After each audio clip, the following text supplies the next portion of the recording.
Oke, sudah. Baik, kita mulai saja perkuliahannya.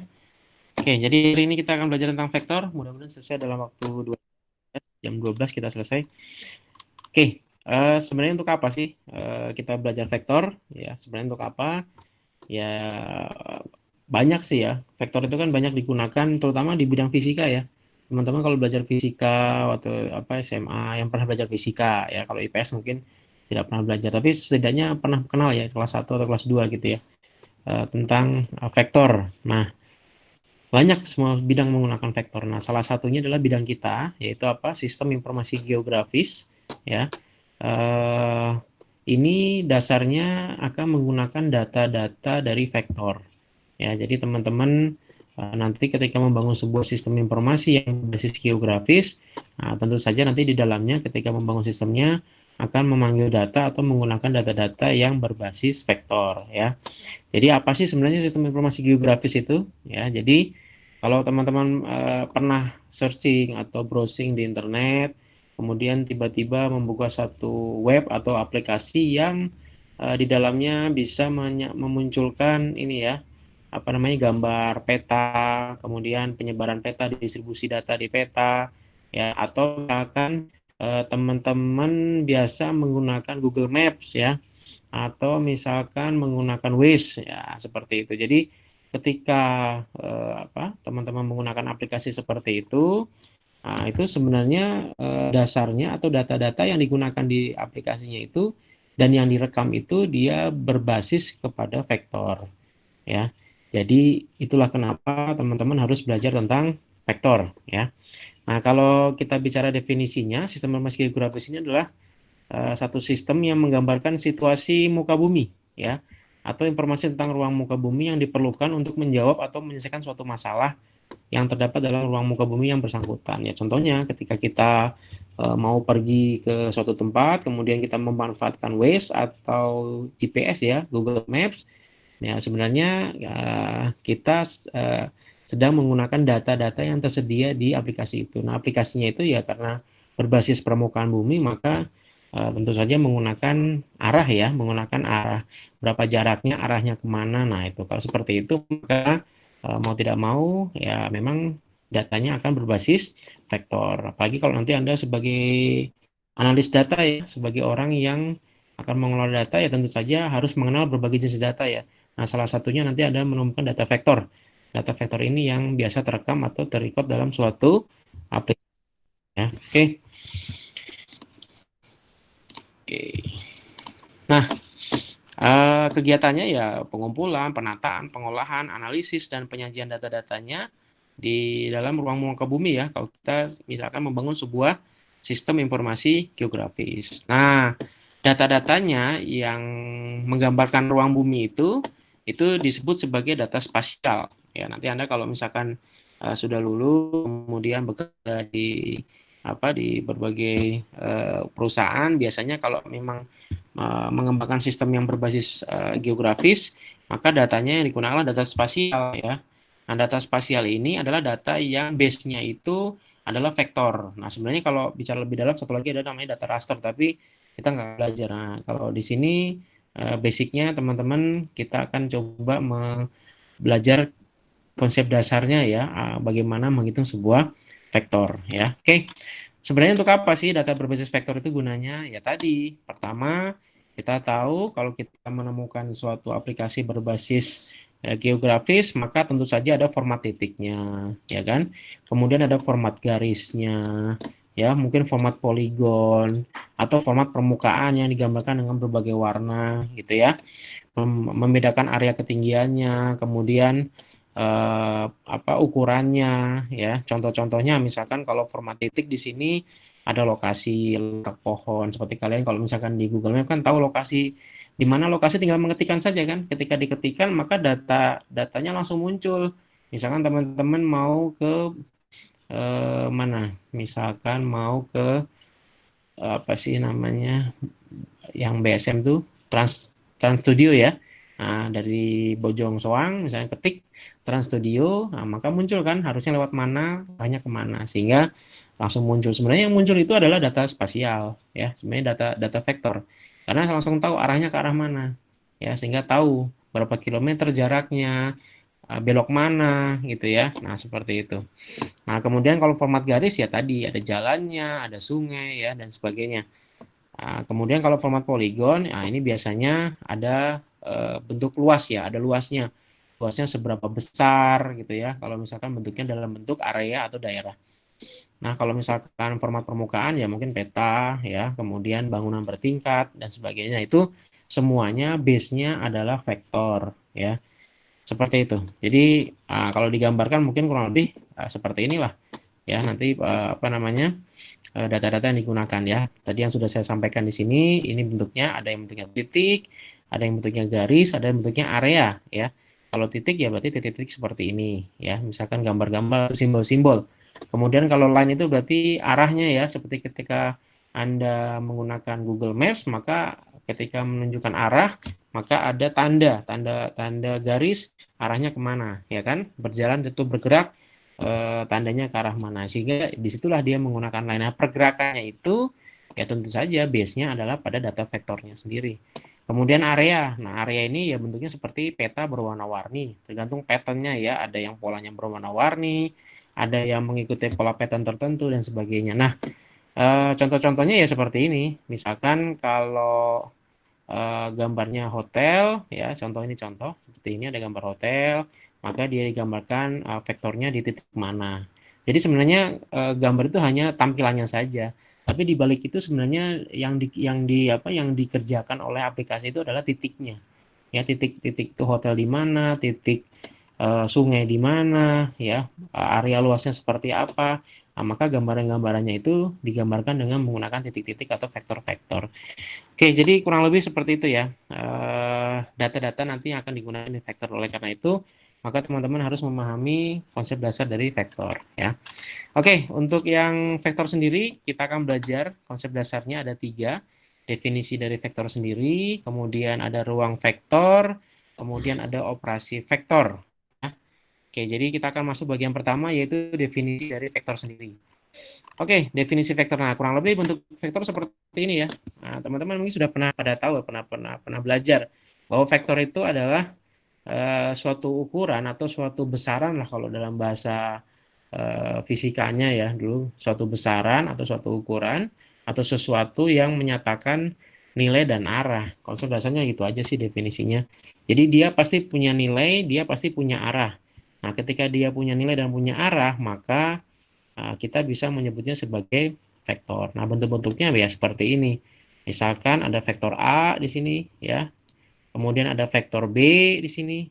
Vektor A ditambah vektor B maka hasilnya adalah garis titik ujung dari A ke ujung akhir dari B-nya. Sehingga apa namanya itu yang disebut sebagai operasi vektor ya atau penjumlahan vektor. Sama juga dengan pengurangan. Ya, sama seperti ini. Oke, jadi secara prinsip vektor itu dia punya nilai dan arah. Jadi ada arahnya kemana, kemudian nilainya berapa. Nah, itu ada nilainya, ya seperti itu. Nah, beda dengan graf ya. Nanti apa namanya? Kalian akan belajar di semester 2 nanti di matematika sedikit ada namanya graf. Kalau graf itu dia pakai titik juga ya, tetapi kadang-kadang titiknya tidak ada arahnya. Nah, kalau sekarang kita bicara vektor maka menggunakan arah. Oke. Nah, kalau di konsep dasar di fisika ya karena biasanya dibandingkannya dengan skalar ya. Jadi ada vektor dengan skalar. Kalau vektor, ya kalau skalar kita sudah belajar ya di matriks kemarin ya. Skalar itu suatu nilai. Ya, kalau vektor dengan skalar bedanya apa? Nah, kalau skalar ini adalah besaran yang menyatakan bilangan tunggal saja dan dia hanya punya nilai. Ya, contohnya apa? Apapun yang kita temukan dia punya nilai itu disebut sebagai skalar. Contoh misalkan ukuran panjang, meja, meter, ya, kemudian luasnya, volumenya berapa, kemudian tingginya, jauhnya, ya, itu punya apa ukuran atau punya nilai. Nah, itu. Kemudian kalau vektor, ya tadi, ya vektor itu ada dua value ya, ada dua indikator disebut sebagai vektor. Yang pertama adalah nilainya, kemudian yang kedua menyatakan arahnya. Jadi contoh misalkan apa satuan bukan satuan ya, misalkan besaran gaya misalkan. Nah, gaya ini 10 Newton ke arah kanan. Nah, seperti itu. Atau kecepatan 5 meter per second ke arah barat. Nah, seperti itu. Itu disebut sebagai vektor. Jadi bukan hanya ukurannya saja, tapi juga arahnya disebutkan. Nah, maka dia lengkap disebut sebagai vektor. Nah, untuk deklarasinya sendiri, simbol vektor itu biasanya menggunakan huruf kecil ya. Ya, ini hanya kebiasaan aja sih sebenarnya. Ya, udah kecil, tebal, kemudian biasanya ada tanda di atasnya. Ya, jadi vektor A, misalnya disebut vektor A itu bisa hurufnya kecil, ya, atau ditebalkan, ya, tebal, ya, misalkan huruf A di sini, atau misalkan tebal, ya, A-nya tebal di apa? Nah, ini atau biasanya juga untuk membedakannya dikasih tanda di atasnya. Biasanya garis atau garis panah boleh. Ya, ada yang hanya menyampaikan garis saja, ada yang menyampaikan panah, ya, seperti itu. Nah, untuk gambar vektor sendiri, nah ini biasanya digambarkan sebagai garis dengan anak panah sebagai arahnya. Ya, contohnya misalkan ujungnya A dengan B. Nah, ujungnya A dengan B. Kemudian ada arahnya dari A ke B. Ya, maka ini biasa disebut sebagai vektor AB, ya. Oke, atau kalau misalkan si panahnya dikasih dengan tanda A misalkan, nah berarti sebut saja vektor A. Jadi vektor A dengan vektor AB ini sama ya penyebutannya. Kalau AB ini penyebutan untuk ujung awal dan ujung akhir arahnya, ya itu AB. Kemudian kalau vektor A ini menunjukkan bahwa vektor tersebut disebut sebagai vektor A. Oke. Jadi ini beberapa indikator ya kenapa dia disebut sebagai vektor. Pertama, segmennya garis berarah pada bidang atau ruang. Kemudian notasi garisnya berpanah. Ya, kalau nggak ada panahnya, ya berarti hanya garis saja ya, berarti dia tidak bisa disebut sebagai vektor. Ya, oke. Ekor panahnya adalah titik awal. Jadi ekornya ya di sini ini ekornya yang ini. Ya, ini sebagai titik awal vektor, sedangkan ujungnya ya sebagai titik akhir ya vektor. Jadi ujungnya sebagai titik akhir. Oke. Kemudian arahnya, nah nanti itu digunakan sebagai atau menunjukkan panahnya ya. Oke. Nah vektornya ya seperti tadi bisa ditulis dalam huruf besar atau huruf tebal, ya seperti itu. Oke. Kemudian nah ini tuh dasar ya. Jika misalkan U menyatakan ruas garisnya berarah, maka bisa ditulis vektor AB atau cukup dengan vektor U saja. Ya, kalau misalkan didefinisikan bahwa U itu adalah ruas garis berarah dari A ke B. Nah, maka ya, ini bisa dinyatakan seperti ini. Oke, panjang vektornya, nah panjang vektor U, nah ini dinyatakan dengan tanda seperti ini. Nah, ini kita ketemu lagi tanda seperti ini ya. Oke, kalau misalkan di kardinal kemarin itu menyatakan jumlah ya. Kemudian kemarin ketika kita bicara matriks ya, ada determinan ya. Oke, data kita menggunakan simbol seperti ini juga ya. Nah, tapi untuk yang sekarang simbol garis ya, kemudian apabila ada katakanlah misalkan suatu besaran, katakanlah U begini ya. Nah, ini berarti menyatakan apa untuk vektor berarti menyatakan panjangnya ya, panjang dari sebuah vektor ya. Bisa seperti ini atau ya teman-teman juga bisa menuliskannya seperti ini ya, A AB ya, seperti ini. Oke. Ini sama saja. Nah, setiap ada tanda garis seperti ini maka ini disebut sebagai panjang vektor ya. Oke, kemudian kalau vektor-vektornya punya panjang dan arah yang sama, nah, maka dia ekivalen ya. Jadi walaupun vektornya berbeda, tapi kalau dia panjang dan arahnya sama, maka disebut sebagai ekivalen. Contohnya apa? Nah, ini gambar yang B ini. Ini dua vektor yang berbeda ini. Ya, tetapi ini yang ke satu, ya, ini yang kedua, sama ukurannya ya. Walaupun dia dua vektor berbeda, tapi karena panjangnya dan arahnya sama, maka dua vektor ini disebut sebagai ekivalen. Ya, ini kebetulan yang berparalel bareng-bareng ya. Nah, kalau ini berbeda posisi. Nah, tetapi tetap walaupun panjangnya sama, ya, walaupun panjangnya sama, arahnya sama, posisinya berbeda, nah, tetap dia dikatakan sebagai ekivalen, ya. Oke, contoh yang B-nya. Oke, nah komponennya, nah sekarang kita masuk ke komponen ya. Oke, jadi vektor itu hanya dikenal di dua dunia ya. Dua dunia. Saya menyebutnya seperti itu. Jadi ada dimensinya. Nah, vektor itu menggambarkan suatu vektor itu hanya dikenal di dua dimensi dan 3 dimensi, ya. Jadi ada vektor 2 dimensi, ada juga vektor 3 dimensi. Nah,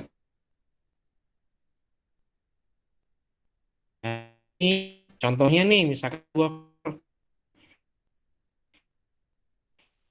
ini hurufnya tebal, kemudian ada sebuah vektor. Ya, A itu adalah nama vektornya. Kemudian tiganya ini menggambarkan sumbu X-nya. Jadi sumbu X itu disebut terlebih dahulu ya. Sumbu X disebut terlebih dahulu. Jadi kalau jadi tidak perlu bingung ketika Anda menemukan seperti ini 3,2 di kajian vektor berarti menunjukkan bahwa ini adalah X dari sumbu X dan duanya sendiri adalah dari sumbu sumbu Y, ya. Nah, X ini adalah horizontal, Y-nya sendiri adalah vertikal, ya, seperti itu. Nah, gimana dengan vektor tiga dimensi? Ya sama saja. Karena kalau kita bicara tiga dimensi, berarti kita bicara sumbunya. Sumbunya ada tiga ya. Ada X, ada Y, ada Z, ya. Oke, jadi seperti ini. Oke, sama saja ya. Jadi sama. Kalau ini dua dimensi, berarti hanya gambarnya begini saja. Ini ada X, ini ada Y, ya. Mungkin ini dalam koordinat kartesius. Atau kalau misalkan kita bicara tiga dimensi, berarti ada X, ada Y, kemudian ada Z, ya. Seperti itu. Jadi kita bicaranya dari dua dimensi. Nah, itu komponen vektor ya. Oke, nah ini beberapa yang harus Anda pahami. Vektor yang panjangnya 0 disebut sebagai vektor 0 dan dinyatakan dengan angka 0. Jadi boleh vektor itu yang panjangnya 0 boleh, ya. Jika V adalah sembarang vektor yang tidak 0, nah, jadi jika V-nya katakanlah misal V adalah sembarang vektor yang tak 0, maka negatif V atau merupakan vektor yang besarnya sama tetapi arahnya terbalik, ya. Jadi negatifnya itu adalah eh, vektor yang panjangnya sama, ya, besarnya sama atau panjangnya sama, tetapi arahnya berbalik, ya, berbalik arah. Contohnya seperti ini. Ini V-nya, ya, ini V-nya. Ini adalah vektor V. Nah, maka vektor negatif V-nya atau min V-nya adalah ke arah sebaliknya, ya, berbalik arah. Nah, sifatnya ya seperti ini, sama seperti penjumlahan matematika pada umumnya. Bahwa V ditambah min V sama dengan 0, ya. Jadi vektor V ditambah vektor min V, ya, nilainya adalah vektor 0. Jadi vektor 0, ya. Seperti ini. Apakah 0 sebuah skala atau vektor? Nah, kalau karena kita kajiannya adalah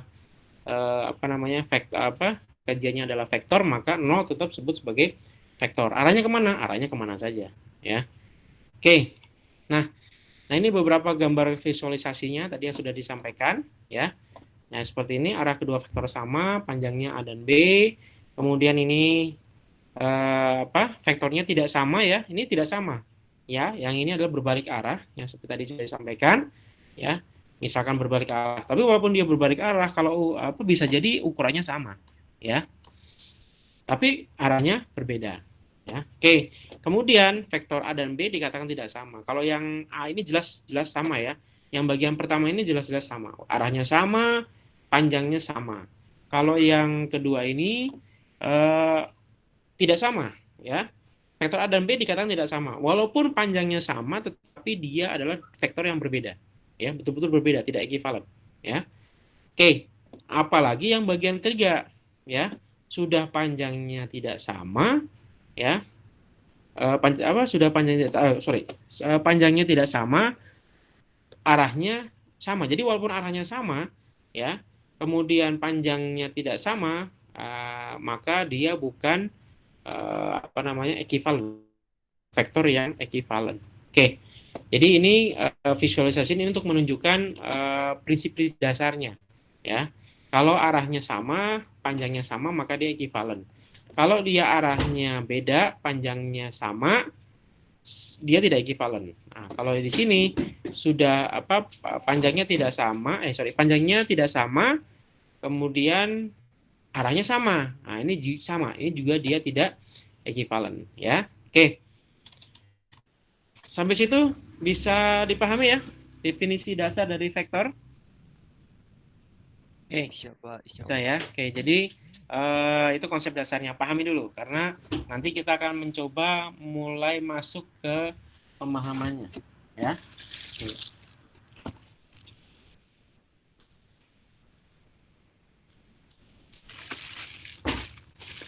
Oke, kita lanjut ke bagian kedua ya. Bagian kedua yaitu ruang vektor. Ya. Oke, apa itu ruang vektor? Nah, ini ya. Ruang vektor ini adalah himpunan elemen vektor yang terdefinisikan sekurang-kurangnya dua operasi yang membentuk suatu grup. Ya. Kemudian berlaku sifat distributif dan asosiatif gabungan. Misal, distribusi operasi 1 terhadap operasi 2, kemudian distribusi operasi 2 terhadap operasi 1, kemudian ada asosiatif. Ya. Oke. Nah, sekarang kita akan bicarakan ruang vektor. Nah, vektor dalam koordinat kartesian, ya, yang tadi dua dimensi. Ya. Oke. A seperti ini A1, A2, A1, A2. A1, A2 ini menunjukkan komponen vektornya ya. Jadi kalau digambarkan di sebelah kanan ini, Anda perhatikan, ya, oke, ukurannya seperti ini. Ya, kalau dibuat ukurannya maka vektor ini adalah vektor A1 A2 ya. Ketika mulainya dari 0 ya. Sorry, ini gambarnya kurang tepat. Ini harusnya titiknya dari 0 di sini. Oke. Jadi vektor seperti ini. Kemudian kalau yang kartesian 3 dimensi ya seperti ini menggambarkan komponennya, maka dalam vektor itu terdapat 3 komponen ya. Komponen apa saja? Ya tadi ya, ada komponen A. Nah, menggambarkannya seperti apa? Ya, kayak begini ya. Jadi menggambarkannya kurang lebih seperti ini. Ini A1-nya, kemudian ini adalah A2-nya, ya. Kemudian di sini adalah A3-nya, ya. Oke, sehingga kalau digambarkan kurang lebih seperti ini. Oke, jadi ini titik A1, A2, A3, ya. Oke, dengan catatan mulainya dari 0,0,0, ya. Oke. Seperti ini. Karena bisa jadi nanti vektor itu dia tidak selalu harus mulai dari 0,0,0, tapi pada dasarnya vektor itu ketika digambarkan dalam bentuk ruang vektor memang umumnya digambarkan mulainya dari pangkalnya atau awalnya itu adalah dari 0,0,0 ya. Nah, kalau menggambarkan dalam dua dimensi ya tadi ya sudah disampaikan ya di awal dengan pangkalnya 0,0. Nah, ini 3,2. 3,2 berarti arahnya 3 sumbu X, 2 minus 2 ya. Ini minus 2. Minus 2 sumbu Y. Ya, ke bawah berarti. Nah, ketemu di sini. Nah, jangan lupa karena vektor dikasih panah. Ya. Oke, seperti ini. Jadi ini adalah gambar vektor yang di dua dimensi. Oke. Kalau ini contoh yang pangkalnya 0,0 ya. Ini pangkalnya 0, jadi mulainya dari mana? Dari sini. Ya. Dari sini yaitu 0,0. Nah, bisa jadi digambarkannya itu ketika pangkalnya dia tidak dari 0,0 ya. Contoh misalkan pangkalnya di titik B 1,-2. Nah, berarti Anda harus cari dulu nih pangkalnya. Pangkalnya berarti 1,-2, berarti 1 adalah X-nya, min 2 adalah Y-nya. Nah, titiknya nih, ini pangkalnya. Kemudian gambar vektor Pi yang arahnya titik A 3,2 ya. Nah, ini agak beda karena dia apa namanya? Berada titiknya A 3,2, maka menggambarkannya sama, ini 3,2-nya sama koordinatnya ya. Di sini 3, di sini 2, tetap di sini titiknya tetapi tidak dari 0 di sini ya. Nah, menggambarkannya dari pangkalnya di sini. Pangkal yang tadi ya, di mana pangkalnya adalah 1,2. Jangan lupa dikasih panah ya, seperti ini. Nah, ini adalah gambar vektor di mana koordinatnya ini adalah pangkalnya tidak di 0,0. Nah, jadi langkahnya cari titik pangkal, cari titik ujungnya, tarik garis dari pangkal itu ke titik ujung ya. Algoritmanya seperti itu ya. Algoritma untuk menggambarkan sebuah vektor yang pangkalnya tidak 0,0 ya. Oke. Nah, untuk latihannya silakan dikerjakan ya. Latihannya saya yakin Anda semua bisa ya. Nah, ini tentukan komponen vektor V dengan titik awalnya adalah ini ya, dan titik ujungnya adalah ini. Nah, jadi P-nya adalah titik awal ya, kemudian titik ujungnya adalah key. Ya, jadi ini menunjukkan bahwa titik awalnya tidak 0,0 ya. Coba perhatikan di sini. Ya, titik awalnya tidak ada yang 0,0. Ya, artinya teman-teman harus menentukan titik pangkalnya dulu, baru kemudian menentukan titik titik akhirnya ya, titik ujungnya. Ya, contoh misalkan saya ambil satu di sini, misalkan yang ini, yang bagian B. Nah, kalau digambarkan dalam bentuk dua dimensi, ya ini sumbu X, ini sumbu Y, ya. Oke.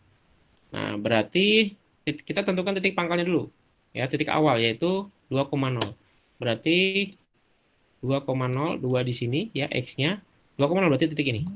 Ini berarti titik pangkalnya ya, 2,0. Oke, 2,0.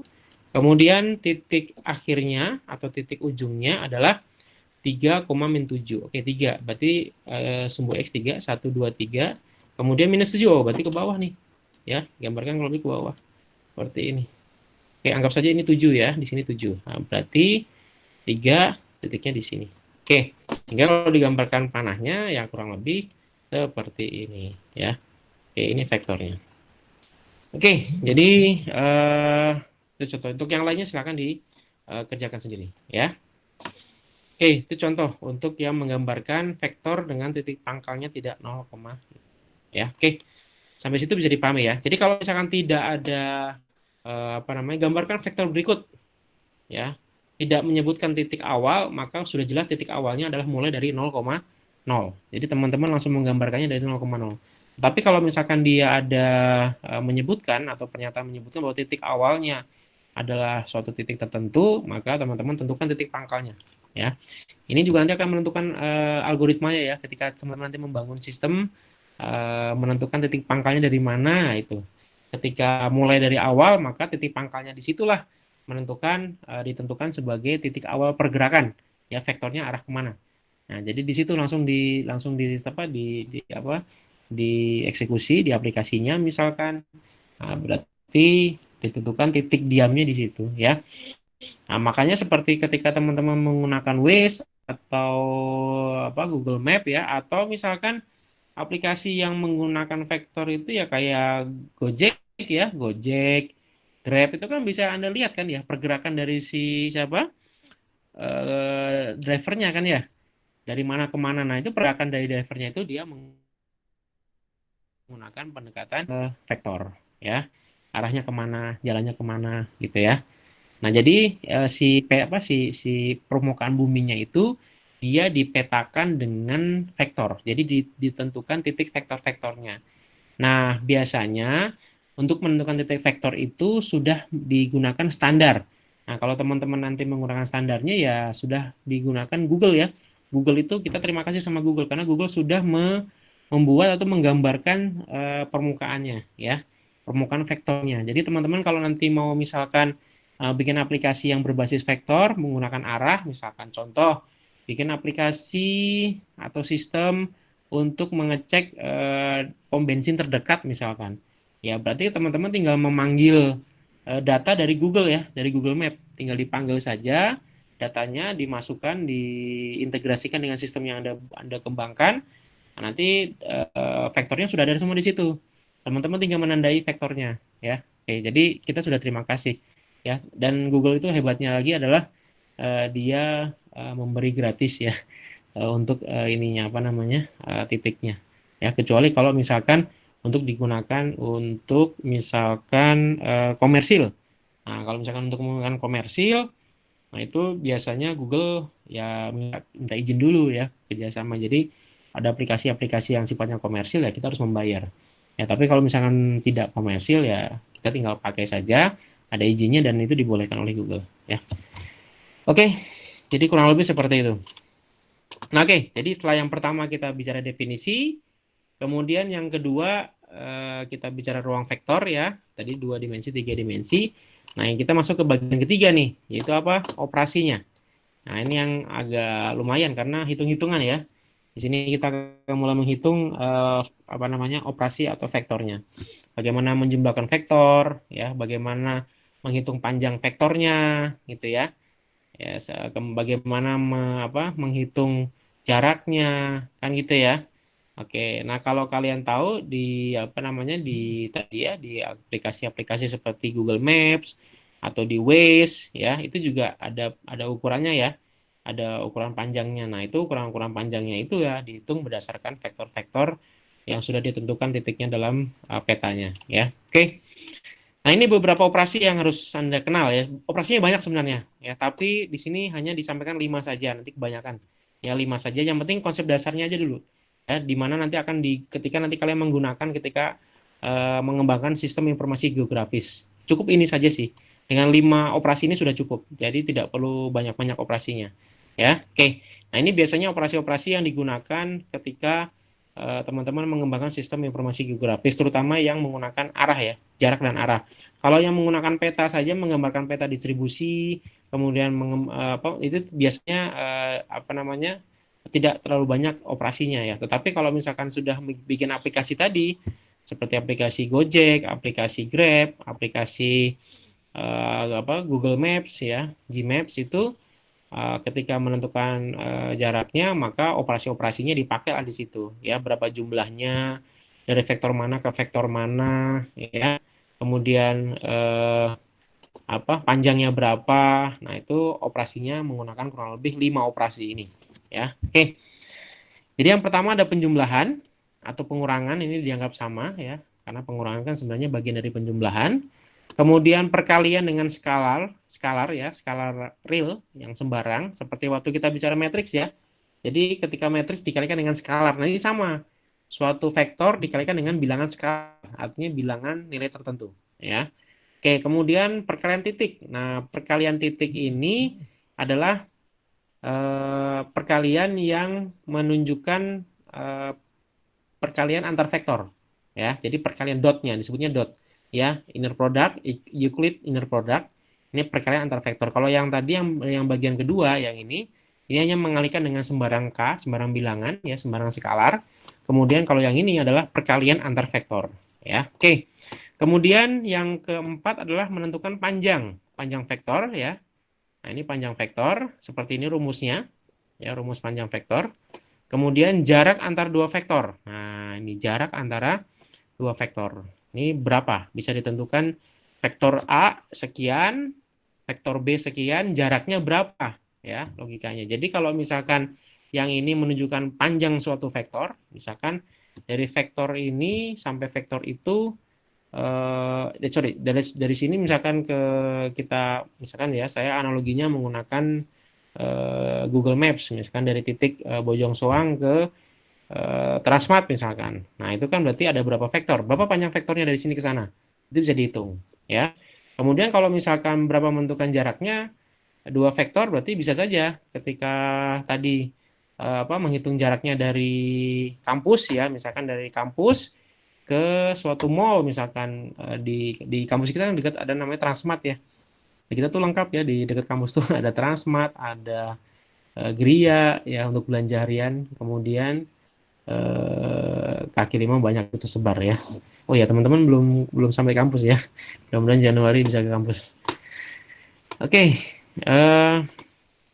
ini jarak antara dua vektor. Nah, tadi ketika misalkan dari suatu titik kampus mau menuju kemana, nah sebenarnya mungkin saja penghitungannya dia menentukan jarak dari beberapa vektor. Nah, kalau misalkan jaraknya antara dua vektor, maka rumusnya menggunakan rumus yang bawah ya. Oke, seperti itu. Jadi 5 operasi ini saja ya yang digunakan ketika teman-teman nanti mengembangkan sistem, terutama ketika nanti di algoritmanya ya, di ketika menentukan formulanya, kemudian menentukan perkaliannya, perkalian apa yang akan kalian gunakan, maka kalian tinggal pilih apa yang mau dipakai ya, mana operasi yang mau dipakai ya. Oke, sekarang kita masuk yang pertama ya, yaitu operasi vektor untuk penjumlahan dan pengurangan ya. Oke, penjumlahan dan pengurangan vektor. Oke, ini rumusnya ya, simple ya, rumusnya simple. Jadi suatu vektor U ditambah dengan vektor V, ya ini teman-teman tinggal menjumlahkan saja komponen-komponennya.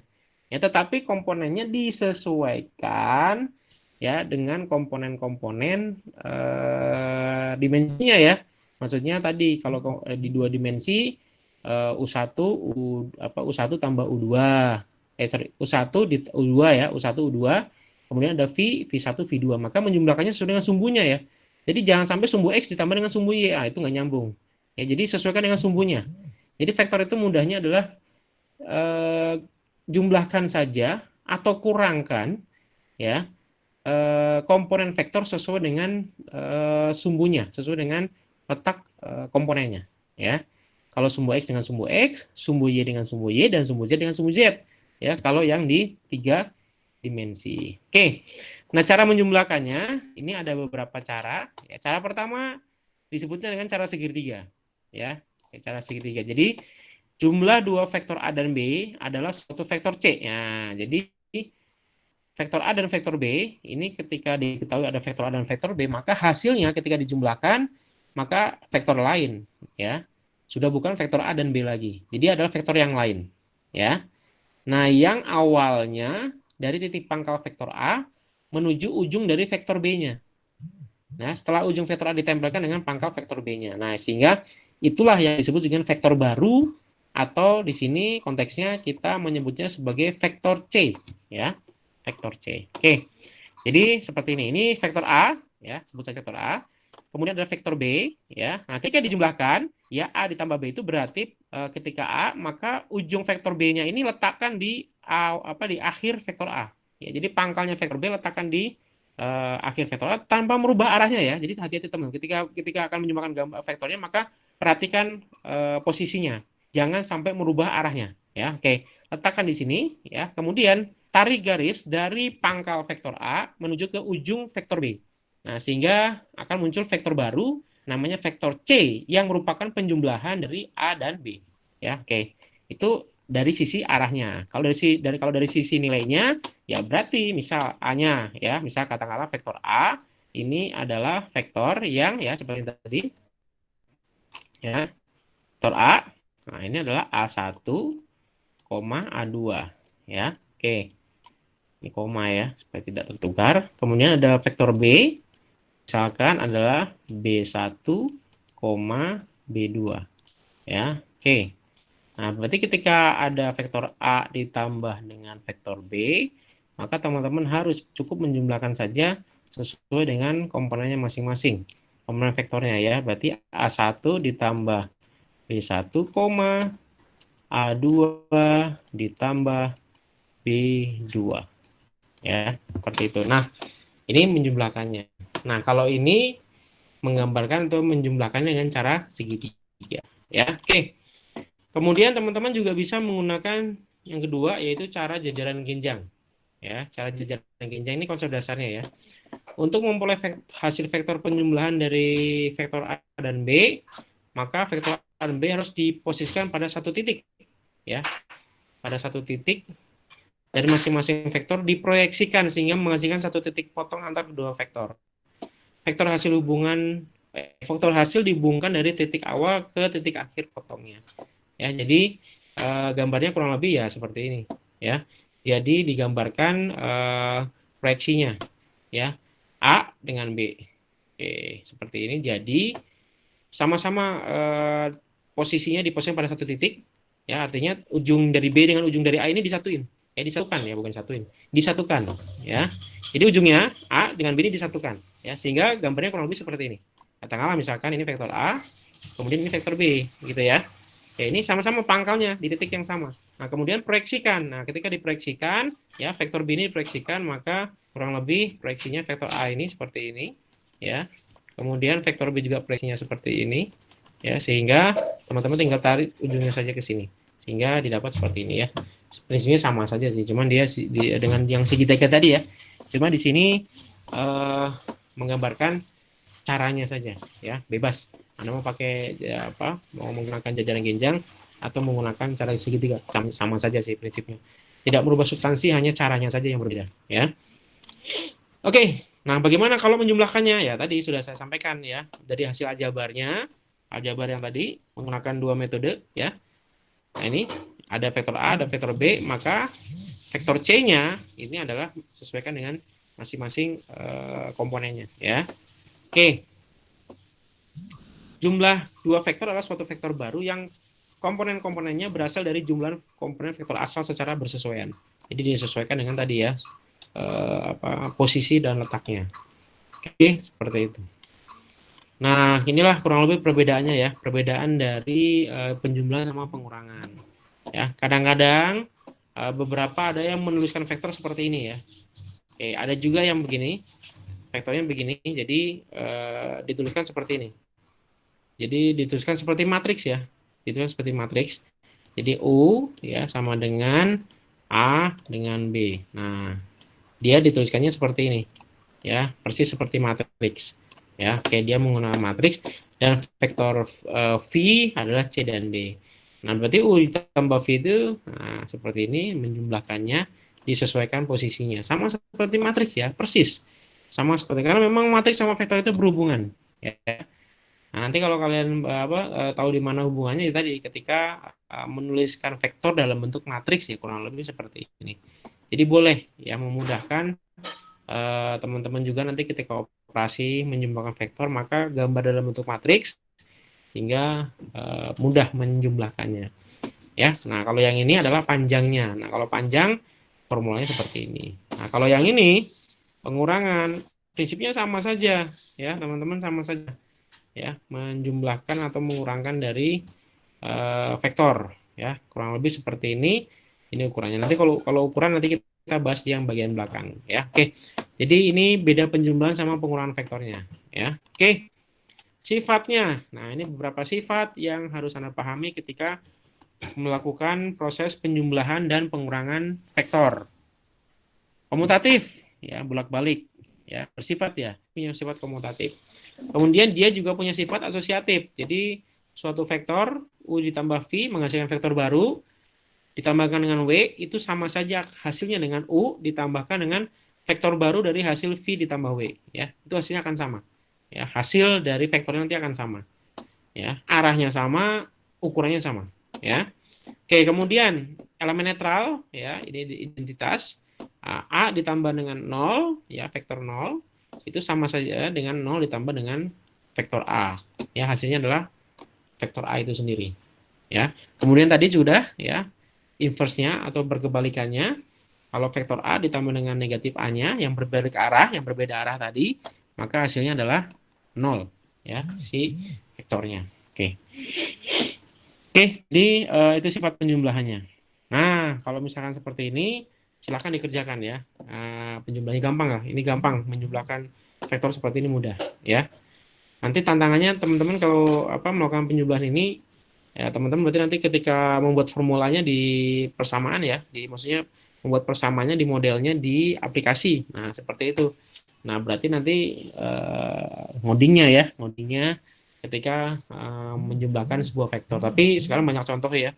Anda tinggal lihat saja contoh bagaimana coding vektor ya di suatu aplikasi ketika nanti teman-teman misalkan mengembangkan aplikasi berbasis geografis ya. Oke, ini sekarang karena geografis itu aspeknya visual ya. Nah, ini kebutuhannya tinggi ya sekarang tuh. Setiap aplikasi yang memang ingin berkembang biasanya sih dia menggunakan aplikasi sistem geografis ya. Contohnya seperti tadi ya, ada Grab, ada Gojek, ada Waze ya. Itu semua kan aplikasi yang membantu eh, eh, membantu pengguna ya, sehingga bisa melihat secara visual arah, gambar, kemudian jaraknya dan panjangnya. Kalau di perusahaan gimana? Ya bisa saja. Ya nanti beberapa aplikasi yang dikembangkan dia berbasis peta, ya penyebaran datanya, distribusi data misalkan. Nah, ketika pengen tahu penyebaran data ini katakanlah misalkan cabang, ya cabang perusahaan ya kan bisa digambarkan gambaran titik cabangnya di sebelah mana saja dengan gambar peta tadi ya, peta di vektornya. Ya. Oke, sebelum masuk ke berikutnya ada yang mau ditanyakan tidak? Ada yang ditanyakan? Enggak, Pak. Ya ya. Oke, yang lain? Enggak, Pak. Enggak ya? Belum ada, Pak. Belum ada ya. Oke. Oke, kita lanjut ya. Nanti tantangannya di mata kuliah berikutnya ya. Kalau mata kuliah ini kan hanya belajar dasar hitungannya saja. Nanti tantangannya teman-teman adalah ketika ketemu menggabungkan antara matematika, ya, data sama codingan, ya. Programmingnya gimana tuh? Ya, menemukan supaya aplikasinya bisa running, bisa jalan, ya. Oke. Nah, ini tolong nanti dikerjakan ya, latihan-latihannya. Untuk latihan ya, nah, untuk soal nanti latihannya akan saya satukan semua. Nanti dari mulai matriks, SPL, sama vektor ini akan saya satukan sebagai syarat mengikuti asesmen yang kedua. Oke, nah yang berikutnya ya, setelah kita tadi bicara apa? Penjumlahan sama pengurangan ya. Nah, sekarang yang berikutnya kita bicara perkalian ya, perkalian vektor dengan skalar. Oke. Vektor dengan skalar. Oke, vektor itu adalah punya nilai sama arah. Kalau skalar dia hanya punya nilai saja, ya. Oke, jadi biasanya skalar ini dia dimisalkan dengan huruf K, ya. Sama seperti waktu di matriks juga kan pakai huruf K juga, ya, perkaliannya. Nah, kalau di sini misalkan suatu skalar K dikalikan dengan vektor U, maka setiap komponennya dikalikan dengan skalarnya, ya, seperti itu. Jadi sama seperti matriks, ya, karena memang polanya hampir sama. Vektor itu kan sebenarnya bentuk lain dari matriks, ya. Cuman dia biasanya menentukan ada jarak. Kalau matriks itu tidak selalu. Kalau vektor itu pasti matriks, tetapi kalau matriks belum tentu vektor, ya. Jadi itu yang harus Anda pahami. Nah, kalau kita bicara vektor, makanya dia bisa digambarkan dalam bentuk matriks. Sama posisinya karena memang di vektor itu menggambarkannya seperti ini, ya. Oke. Kalau secara implementasi, teman-teman nanti paling hanya tidak terlalu sulit ya, karena hanya menentukan arahnya ya, dua dimensi sama tiga dimensi. Ya, biasanya kalau yang tiga dimensi berarti sudah berbasis ruang ya, berbasis visualnya sudah berbasis tiga dimensi. Ya, seperti beberapa permainan game itu yang menggunakan ruang bukan dua dimensi itu dia sudah menggunakan base-nya vektor. Ya, karena sudah menggambarkan arahnya kemana, pergerakannya kemana, itu dia basisnya tiga dimensi. Ya, tapi kalau misalkan seperti Google Maps ya atau misalkan Gojek ya atau misalkan Grab, dia gambarnya hanya dua dimensi ya. Tetapi sebenarnya secara matematik itu dimensinya bisa sampai dimensi yang ke n. Jadi bukan hanya dua dan tiga dimensi ya. Kalau dunia nyata realitanya rasional kita ya yang kita hadapi ini hanya sampai ke tiga dimensi saja kan. Ya, tapi kalau dalam bahasa matematik ini sebenarnya bisa lebih dari dua dimensi ya. Contohnya apa ini? Jadi suatu vektor U itu adalah bisa digambarkan dengan U1, U2 sampai ke UN. Ya, tergantung berapa banyaknya dia komponennya. Ya, jadi sumbunya bisa lebih dari dua. Ya, bisa lebih dari tiga. Ya, kalau tadi kan kita di dua dimensi hanya kenal X sama Y saja. Di tiga dimensi kita kenal X, Y, Z. Nah, di matematik itu bisa lebih dari itu. Ya, oke. Jadi dianggap sama. Polanya dianggap sama. Yang berlaku di dimensi kedua dan dimensi ketiga, maka berlaku juga di dimensi keempat, dimensi kelima, dimensi keenam. Walaupun kita tidak bisa menggambarkan bentuknya, ya, tapi operasinya itu dianggap sama, ya. Oke, kalau orang matematik begitu, ya. Orang matematik itu dia ya bisa bebas berpikir kan. Artinya ya kalau misalkan operasinya berlaku di dimensi kedua dan dimensi ketiga, ya berarti berlaku juga dong di dimensi keempat dan dimensi kelima. Ya, walaupun kita tidak bisa menggambarkannya ya, dimensi keempat dan kelima itu seperti apa. Ya, karena keterbatasan kita hanya di ruang tiga dimensi kan maksimal. Ya, seperti itu. Jadi ini ya. Nah, kalau kalau apa logikanya pakai dengan skalar itu ya berarti dia hanya melipat gandakan ukuran dari apa namanya? Vektornya ya. Oke. Jadi misalkan ada MU adalah suatu vektor dengan panjang M kali panjang vektor U dan setara dengan U jika M-nya lebih besar dari 0 ya. Artinya ini menunjukkan skalarnya ya pasti skalar suatu bilangan yang tidak 0 ya, berarti berapapun ya. Dan berlawanan arah kalau M-nya lebih kecil dari 0. Nah, M-nya itu artinya boleh negatif, boleh positif skalar itu ya. Kalau kalau misalkan dia positif berarti vektornya arahnya semakin panjang sesuai dengan arah awalnya. Tetapi kalau misalkan skalanya negatif, berarti vektornya bisa mengecil, bisa membesar, tapi arahnya berbalik, ya, berbalik arah dari arah awal, ya. Oke, jika vektor U-nya adalah ini dan M-nya adalah bilangan real skalarnya, maka ini konsepnya, hingga hasilnya adalah ya MU sama dengan M kali AB, AB ini komponen vektornya, maka menjadi MA dikali MB, ya, seperti itu. Oke. Nah, ini untuk latihannya silakan nanti Anda kerjakan ya dengan yang untuk skalar. Saya yakin Anda semua bisa ya. Penjumlahan vektornya. Nah, ini dengan perkalian skalarnya ya, kalau K-nya sama dengan 3. Saya yakin semua teman-teman bisa mengerjakan ini ya. Oke. Nah, sekarang yang berikutnya adalah perkalian antara dua vektor. Nah, kalau yang tadi yang ini adalah perkalian skalar ya, yang ini adalah perkalian vektor dengan skalar, maka yang sekarang dotnya ya. Vektor U dot V-nya. Jadi vektor U dikalikan dengan vektor V misalkan seperti itu. Nah, ini rumusnya ya. Oke, perkalian ini disebut sebagai perkalian titik ya. Karena kita tahu vektor itu kan berbasis pada titik. Nah, maka dikalikannya itu seperti ini ya. Cara mengalikannya ya persis sama. Kalikan sesuai dengan sumbunya ya. Kalikan sesuai dengan sumbunya. Jadi ingat sama, Anda mau di penjumlahan, mau di pengurangan, ketika dia dioperasikan, penjumlahan dioperasikan, maka jumlahkan atau kurangkan sesuai dengan posisinya masing-masing, sesuai dengan sumbunya masing-masing, ya. X dengan X, Y dengan Y, Z dengan Z. Nah, kalau di perkalian vektor sama, ya. Perkalian vektor sama. Kalikan dengan X dengan X, ya, sumbu X dengan sumbu X, sumbu Y dengan sumbu Y, sumbu Z dengan sumbu Z. Atau misalkan itu kan yang 3 dimensi. Kalau yang 4 dimensi, 5 dimensi sama, kalikan dengan setiap posisinya. Berarti yang 1 dikalikan 1, yang 2 dengan 2, 3 dengan 3, 4 dengan 4, 5 dengan 5, ya, dan seterusnya. Nah, tetapi yang bedanya dengan penjumlahan dan pengurangan, kalau kita bicara perkalian titik atau antara dua vektor, maka hasilnya akan jadi skalar, ya. Hasil dari perkalian dua buah vektor itu hasilnya skalar. Artinya apa? Hasilnya suatu bilangan. Ya, oke. Jadi perkalian ini adalah menghasilkan suatu bilangan. Kenapa? Ya karena U1 kali V1 ditambah U2 kali V2 ditambah dan seterusnya ya sampai ke dengan UN dikali dengan VN. Nah, kalau misalkan dijumlahkan kan hasilnya menjadi sebuah angka, ya kan? Menjadi sebuah angka, ya. Angkanya berapa ya tergantung komponen vektornya berapa, ya. Oke. Seperti itu. Nah, perkalian titik ya rumusnya seperti ini. Contoh nih, ya contoh gampangnya seperti ini.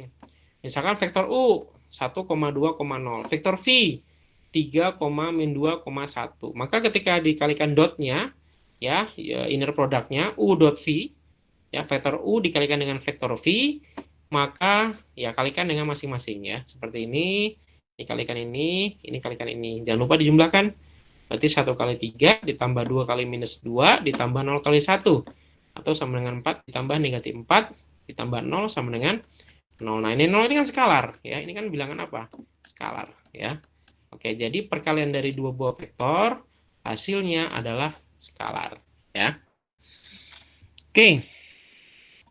Nah, perkalian dari perkalian titiknya, ya, ini juga bisa ditentukan ya untuk menunjukkan perkalian titiknya. Kalau ini kan perkalian titiknya ya secara umum ya perkalian secara umum. Tapi juga bisa menunjukkan sudut yang dibentuk dari dua buah vektor.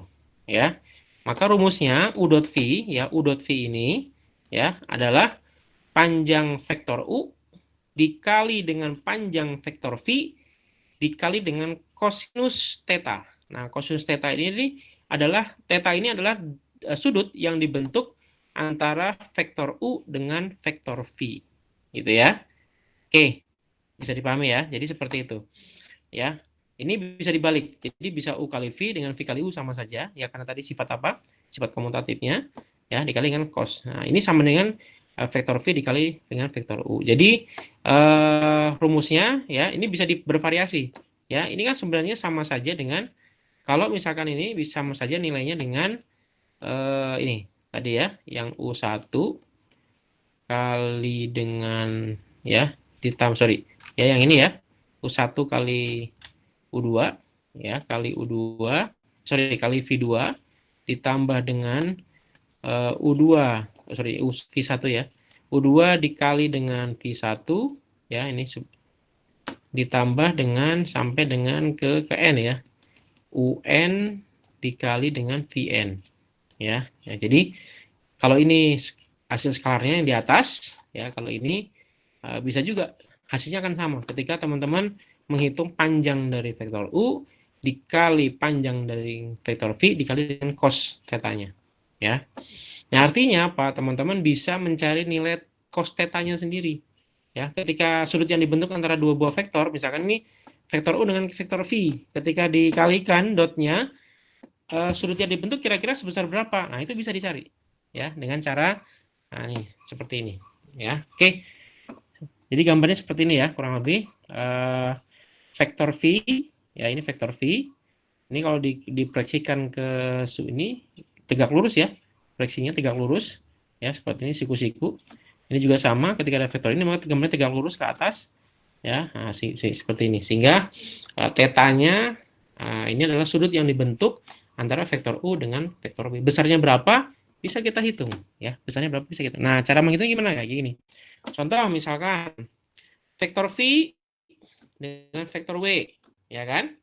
Oke, ketahuan nih, misalnya vektor V itu komponennya ini kan ada 3 komponen ya, berarti ini kemungkinan adalah vektor di 3 dimensi. Ya, bukan kemungkinan sih, memang pasti. Dia adalah vektor di 3 dimensi. Vektor V adalah 2,-1,1, vektor W-nya adalah 1,1,2. Nah, carilah V dot W. Kemudian tentukan sudutnya antara V sama dan W. Ya, antara vektor V dan vektor W, berapa besar sudut yang dibentuknya. Kan seperti itu. Nah, berarti teman-teman cari dulu nih V dot W-nya. Ya kan? Kenapa? Karena kalau kita berbasis pada rumus, ya, berbasis pada rumus yang ini, ya, ini bisa kita cari. Ya kan? Oke. Panjang vektor U bisa kita cari. Panjang vektor V bisa kita cari. Nah, tinggal mencari kosinus tetanya, ya. Tetanya berapa kita bisa cari, bisa kita ketahui, ya. Oke. Nah, berarti pertama, teman-teman cari dulu perkaliannya ya, antar vektornya. Mengalikannya sama seperti tadi, maka hasilnya skalar ya. Oke, 3. Kemudian hitung dengan panjangnya, ya, panjang dari vektor V-nya. Nah, panjang dari vektor V-nya adalah akar dari, nah ini, dikuadratkan ya, masing-masing kuadratkan. Jadi akar dari sumbu X dikuadratkan 4, sumbu Y dikuadratkan ini jadi 1, sumbu Z dikuadratkan jadi 1. Dijumlahkan nih, akar 4 ditambah 1 ditambah 1. Sama dengan akar 6. Vektor W juga sama, dengan cara yang sama, ya. Hasilnya adalah akar 6. Nah, jadi cos tetanya adalah, nah tadi tinggal di ini kan aja. Ya, kita tahu rumusnya bahwa V dot W, ya, itu adalah panjang dari vektor V, panjang dari vektor W, dikali dengan cos, ya, cos theta. Ya. Nah, ini sendiri berapa tadi? Nah, ini sendiri adalah 3, ya kan? Oke. Kemudian ini berapa? Vektor V panjangnya adalah akar 6, vektor W panjangnya adalah akar 6, dikali dengan cos theta. Kan gitu ya? Oke, sehingga 3 sama dengan akar 6 kali akar 6, 6. Ya, kalikan cos theta. Sehingga cos theta-nya, ya kan, itu adalah 3/6 atau 1/2. Nah, sekarang cos theta yang setengah berapa? Cos theta yang setengah adalah theta 60 derajat. Ya, sehingga sudut yang dibentuk dari vektor ini dengan vektor ini adalah 60 derajat. Silakan dibuktikan dengan gambar. Jadi kalian silakan aja gambarkan vektor 2 ini ya, 2,-1,1 ya, karena tidak disebutkan pangkalnya berarti mulainya dari 0. W juga sama ya. 1,1,2 vektornya, berarti pangkalnya juga mulai dari 0, gambarkan. Nah, nanti sudutnya diukurnya itulah apakah betul 60 derajat. Nah, silakan diukur sendiri pakai bujur ya. Dari apa, bujur penggaris bujur derajat ya. Busur, buku bujur. Busur. Salah ya. Oke. Nah, itu ya, itu perkalian dari vektor. Nah, sekarang kita menghitung bagian terakhir ya, yaitu panjang dan jarak vektornya. Ya, gimana cara menghitungnya? Tadi prinsipnya sebagian sudah disampaikan di atas ya. Yang ini kan, yang ini panjang, mengukur panjangnya. Jadi rumusnya sederhana ya. Rumusnya adalah panjang dari vektor U itu adalah U dot U pangkat setengah ya, atau seperti ini ya. Akar dari U1 kuadrat ditambah U2 kuadrat ditambah sampai dengan UN kuadrat. Ya, ini panjang ya. Kalau misalkan jaraknya, jarak itu D, biasanya D itu distance ya. Kalau biasanya ini menggunakan bahasa luar asing, biasanya simbolnya pakai D. D itu distance dari vektor U dengan vektor V, maka sama saja. Menghitung panjang dari jarak antara dua buah vektor. Ya, jarak. Kalau kita bicara jarak berarti kan yang apa? Yang jauh dikurangi yang terdekat, kan itu menghitung panjang ya. Berapa panjangnya? Oh, berarti yang terjauh di sana jaraknya berapa, di sini berapa, sehingga kita bisa tahu jaraknya. Kan kurang lebih seperti itu. Nah, rumusnya ya sama, rumusnya mengikuti pola di atas, cuma bedanya kalau ini dia tidak ada pangkalnya, ya langsung saja U1 kuadrat tambah U2 kuadrat tambah dan sebagainya. Nah, kalau ini dia vektornya, maka U1 dikurangi V1 kuadrat ditambah U2 kurang V2 kuadrat ditambah sampai dengan UN dikurangi VN kuadrat. Ya, seperti itu. Oke, mengukurnya gimana? Ya, mengukurnya kalau misalkan pakai Pitagoras ya kayak gini. Ya, kurang lebih sama. Ini vektor 3,2 ya. Sumbu X-nya 3, sumbu Y-nya minus 2. Nah, kalau diukur ya, panjangnya berapa? Nah, ini ya. Sehingga dapat diukur panjangnya adalah 13 ya. Panjang ini, panjang dari vektor ini berarti 3 kuadrat ditambah min 2 kuadrat sama dengan 9 ditambah 4, 13 akar 13 ya kan. Ingat di sini ada akarnya kan? Ya, akarnya jangan sampai lupa. Kalau akarnya lupa salah nih. Ya, sama ya, ini juga sama. Panjang dan jarak itu dua-duanya menggunakan akar ya. Oke. Nah, kalau panjang vektor ya sama. Nah, ini contoh yang vektornya 0, 0,0. Ya kalau 0 ya berarti pasti jaraknya 0. Artinya panjangnya pasti 0. Ya, mau dimasukin rumus apapun karena masing-masing komponennya 0,0, ya berarti pasti nilainya 0. Nah, kalau yang ini panjang yang vektornya ini ya 5, minus 3. Berarti sumbu X 5, X-nya Y-nya minus 3. Ya, berarti panjang vektornya adalah ini 6 ya.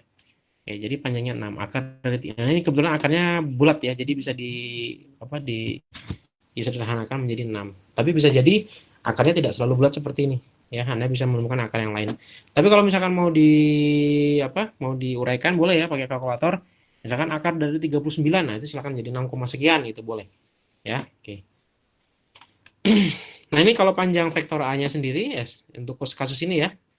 Nah, ini berapa ukurannya panjang vektor A yang berpangkal pada jadi ada pangkalnya ya, ada vektor A yang pangkalnya ditunjukkan di titik tertentu.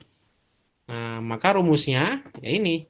A-nya sendiri kan kita tahu, X2 kurang X1, Y2 kurang Y1, Z2 dikurangi Z3. Nah, maka ukuran dari vektor A-nya sendiri adalah X2 kurang X1, Y2 kurang Y1, dan Z2 kurang Z1. Ya. Nah, ini contoh mengerjakannya, misalkan vektor A, dengan titik pangkalnya adalah di titik 1,1,1. Ya sudah, berarti tinggal dikurangi saja, dikuadratkan, dikurangi, dikuadratkan, dikurangi, dikuadratkan.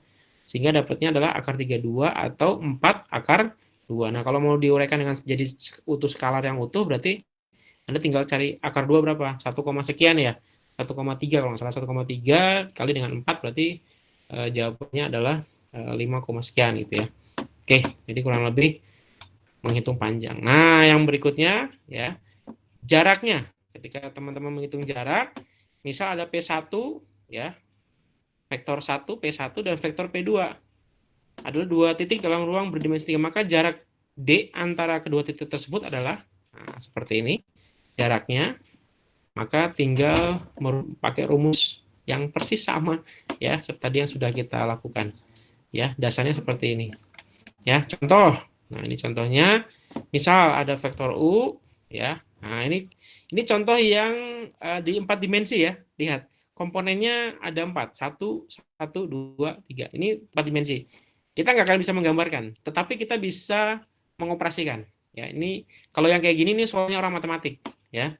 Yang kayak gini soalnya orang matematik. Nah, kalau Anda nanti bikin aplikasi, nggak mungkin ada yang vektornya lebih dari 3 ya komponennya. Karena kalau kita bicara 2 atau 3 ya. Kalau di orang matematik itu bisa lebih dari 3. Tapi kalau misalkan 2 dengan kalau di realitanya di kehidupan kita sehari-hari ya sebatasnya hanya di dimensi 2 dan dimensi ketiga. Ya, oke. Nah, kalau ini contoh soalnya orang matematik ya. Oke, diketahui U-nya adalah 1,1,2,3. Kemudian V-nya adalah vektor 2,2,1,1. Tentukan panjangnya dan jarak antara vektor VU tersebut, ya. UV atau VU tersebut, ya. Berapa panjangnya, berapa jaraknya.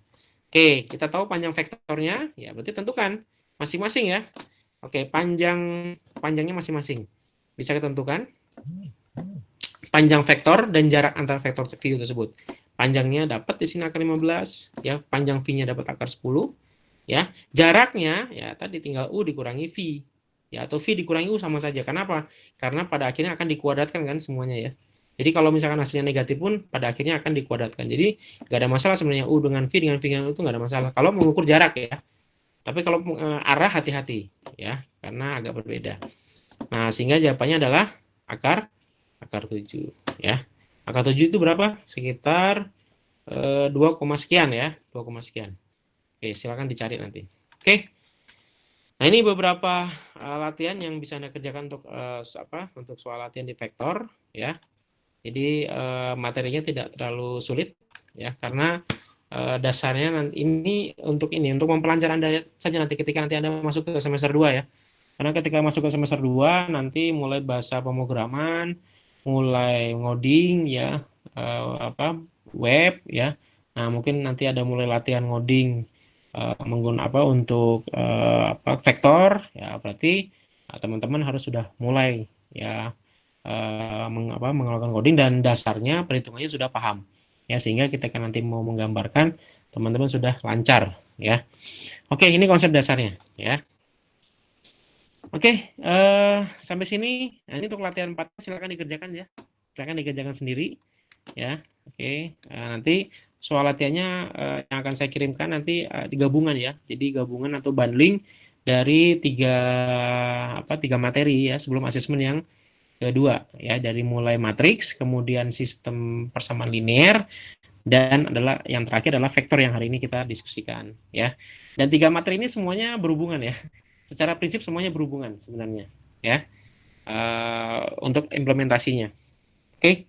Ya, harapan saya sih ya mudah-mudahan materi nanti yang kita pelajari hari ini bisa betul-betul bermanfaat ketika nanti Anda mengembangkan sebuah aplikasi atau mengelola data dari sebuah aplikasi ya.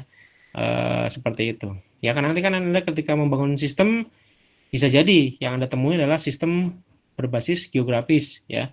Nah, berarti codingannya melibatkan vektor. Atau misalkan nanti Anda mengolah data yang berbasis geografis ya, karena ingin analisis data maka Anda kenal datanya data vektor. Nah, maka mengelolanya pun caranya dengan pendekatan vektor ya, seperti itu. Tinggal dikombinasikan dengan rumus-rumus lainnya ya untuk mengelola data seperti itu. Jadi kurang lebih gambarnya seperti itu ya untuk tiga materi ini ya, mudah-mudahan tidak sulit ya, bisa dipahami ya, karena konsep belajar itu kan nanti konsep dasarnya dulu Anda pahami.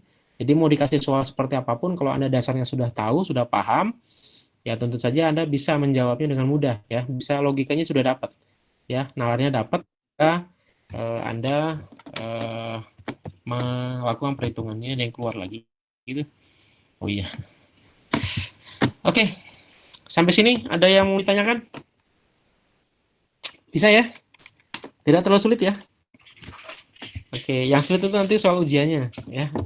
Oke, jadi sering-sering latihan. Nah, ini soal latihan yang ada di soal latihan yang ada di slide ini silakan dipelajari. Kemudian kalau Anda masih kurang puas, Anda bisa cari soal-soal yang di internet banyak ya untuk soal-soal seperti ini. Nah, cuman nanti saya informasikan bahwa soal ujian nanti kan kita bicara tentang matriks, SPL sama vektor ya. Nah, bisa jadi dalam sebuah soal itu melibatkan ketiganya ya. Ada matriks, ada SPL-nya sekaligus vektornya. Jadi pahami dulu logikanya ya, pahami dasar menghitungnya sehingga nanti ketika mencoba menguraikan ya logiknya Anda sudah paham bagaimana mengerjakannya. Ya, oke. Ini daftar pustakanya silakan. Ini saya ambil dari buku Aljabar Linear ya. Aljabar Linear ini mata kuliah di S1 sebenarnya. Jadi kalau misalkan kita bicara matriks kemudian SPL dan vektor ini satu buku sendiri ya. Nah, di sini Anda hanya 3 kali pertemuan dan hanya mengenal yang basic-basicnya saja.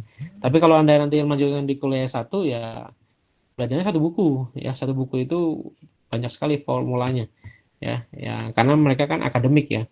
Nah, kalau kita kan tugasnya adalah bikin aplikasi. Kalau teman-teman kan diploma ini kan mengembangkan sistem, ya kan? Ngapain berpikir terlalu jauh gitu ya? Maksudnya ketika implementasinya tidak digunakan, misalkan tadi belajar dimensi ke-5, ke-6, ke-7, ke-8, tapi kenyataannya ketika kita membangun sistem, kita hanya menggunakan di dimensi 3 atau dimensi 2 kan gitu. Ya, jadi ya di sini kita fokus hanya membatasi secara praktikalnya nanti ya hanya sampai dimensi 3, tetapi hitungannya teman-teman juga harus bisa ya.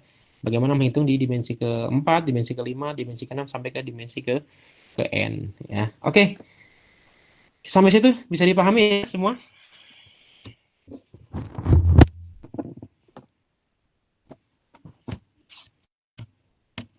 Oke, jadi minggu depan kita asesmen ya. Kita minggu depan asesmen dan polanya sama seperti yang kemarin ya. Asesmennya jadi ada soal pilihan ganda, kemudian ada soal esai yang harus dikerjakan ya, polanya sama. Cuman bentuknya berapa jumlahnya saya belum tahu ya karena masih diskusi dulu. Untuk uji asesmennya, kemudian nanti selesai asesmen minggu depan berarti sekarang tanggal berapa? Tanggal 1 ya. Tanggal 1 berarti tanggal 8 kita ada asesmen. Kemudian minggu depannya tanggal 15 sama tanggal 22 kita kuliah. Habis itu materi kita selesai ya, kita tinggal 2 kali pertemuan lagi sebenarnya di luar dari asesmen ya. Nah, materi kita selesai, ya mudah-mudahan sih sisanya kalau ada waktu kosong bisa dipakai kita untuk latihan-latihan ya. Oke, untuk informasi sekali lagi bagi yang baru tadi kan ada yang telat, ada yang baru bergabung ya. Kita terakhir kuliah tanggal 8 ya. Tanggal 8 itu sudah betul-betul akhir kuliah. Ya, mudah-mudahan sih kita bisa selesai lebih awal. Jadi teman-teman bebannya tidak terlalu tinggi ya nanti di akhir-akhir perkuliahan. Ya, seperti itu. Ya harapan saya sih sebenarnya kita kuliah selesai sebelum tahun baru ya. Jadi sebelum tahun baru kuliah kita selesai. Jadi teman-teman bisa lebih fokus ke mata kuliah yang lain. Oke, untuk hari ini cukup sekian. Ada yang mau ditanyakan? Apapun itu, terserah, materinya boleh, perkuliahan boleh, atau konsep-konsep yang lain silahkan. Kalau ada yang mau ditanya. Mau nanya, UAS kapan ya Pak? Kalau asesmen kita itu kemungkinan saya setelah tahun baru itu berarti minggu pertama ya. Nah kalau UAS itu kemungkinan minggu kedua di Januari ya. Jadi kita kuliah itu harus berakhir tanggal 8. Ya entah itu sudah dengan ujiannya atau tidak, tahu saya. Jadi kemungkinan besar teman-teman selesai kuliah itu di tanggal 8 Januari, artinya kemungkinan UAS itu di tanggal segitu. Ya. UAS itu di minggu kedua atau minggu pertama Januari. Ya. Jadi setelah tahun baru teman-teman langsung sudah bersiap untuk menghadapi UAS. Ya. Oke. Kemudian nanti habis itu libur sebulan ya. Libur sebulan, kemudian Februari nanti baru masuk lagi ya, mudah-mudahan ya Februari ini ya sudah selesai lah semua pandemi ini ya, jadi teman-teman bisa gabung semua ke kampus ya, mudah-mudahan sih harapan saya pribadi, tapi ya kita tidak tahu karena kondisinya masih belum jelas kan ya. Mudah-mudahan sih kalau sudah ada vaksinnya bisa lebih ini ya, tidak terlalu membebani proses kita, karena kasihan juga sih teman-teman juga, apalagi untuk beberapa mata kuliah nanti yang berbasis praktikum ya. Nanti semester 2 kan banyak mata kuliah praktikum. Kalau misalkan teman-teman tidak bisa di lab, ya agak susah juga gitu ya. Apalagi kondisi daerahnya kan sekarang ya merah kuning kan gitu ya. Nah itu tadi merah kuning hijau. Merah kuning hijau itu kan juga menggambarkan dengan cara vektor ya. Ya seperti itu. Oke, ada lagi yang mau ditanyakan? Silakan kalau ada yang ditanyakan.